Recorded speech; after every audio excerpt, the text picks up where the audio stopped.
Hello students, today we will read next chapter, Boating with Friends. So listen this video carefully and read the chapter. Boating with Friends by Jerome K. Jerome. There were three in a boat, Jerome, George and Harry. They planned to spend a few days boating on the Thames. The clock on the cabin wall showed 6 in the morning.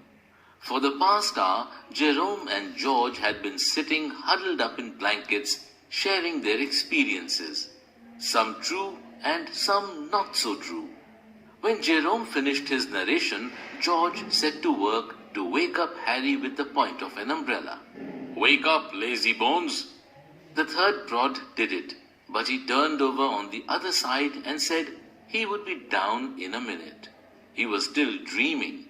They soon let him know where he was, however, with the aid of the boat hook, and he sat up suddenly. George pulled up the canvas, and the three of them poked their heads out to look down at the water. They shivered at the sight.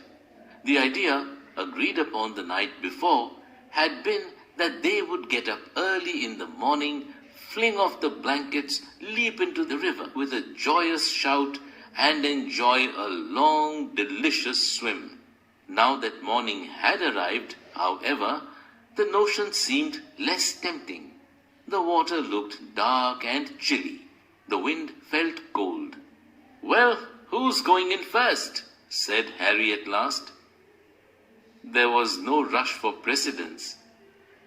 George settled the matter for himself. He sat down and started pulling on his socks. Harry said it would be messy to get into the boat again, so he started sorting his clothes and promptly dressed for the day.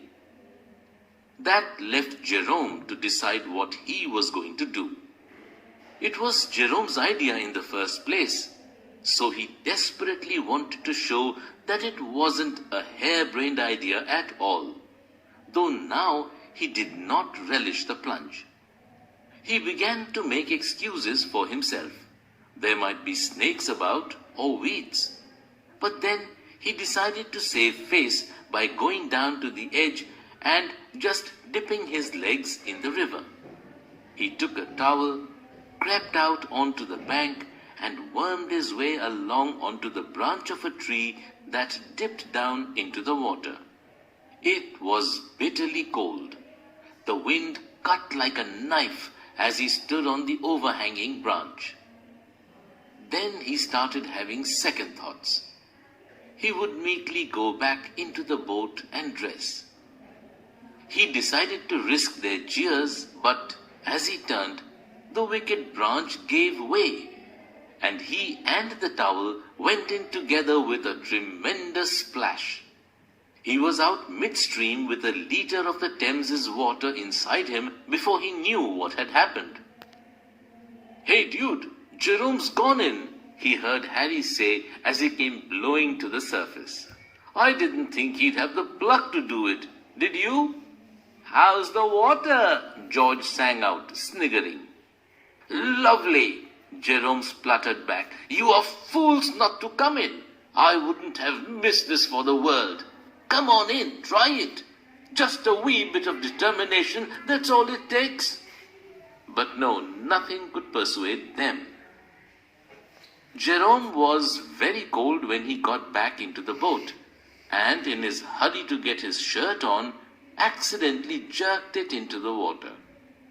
It annoyed him all the more because George found it very amusing and guffawed. "You monster!" Jerome scolded him. "Have some pity on me. I'm freezing and you're laughing." But George found his protests even more hilarious and laughed hysterically. Jerome had never seen him laugh so wickedly. He lost his temper with him. "What a heartless maniac you are," he said. But George only roared louder. Jerome managed to get the shirt onto the boat hook and haul it out of the water. At that precious moment, he realized that it was not his shirt at all, but George's. He had mistaken it for his in a hurry to get dressed. The humor of the thing struck Jerome for the first time, and he began to laugh. And the more he looked from George's wet shirt to George roaring with laughter, the more he was amused. Jerome now laughed so much that he let the shirt fall back into the water again. "Aren't you going to get it out?" said George between his shrieks. Jerome couldn't answer for a while. He was laughing so much. But at last, between his peals of laughter, he managed to jerk out, "It isn't my shirt, it's yours." Jerome never saw a face changing from lively to severe so suddenly in all his life. "What?" he yelled, springing up. "You silly cuckoo! My most expensive shirt! Why can't you be more careful of what you're doing? Why don't you go and dress on the bank? You're not fit to be in a boat. Give me the boat hook." Jerome tried to make him see the fun of the thing, but he could not.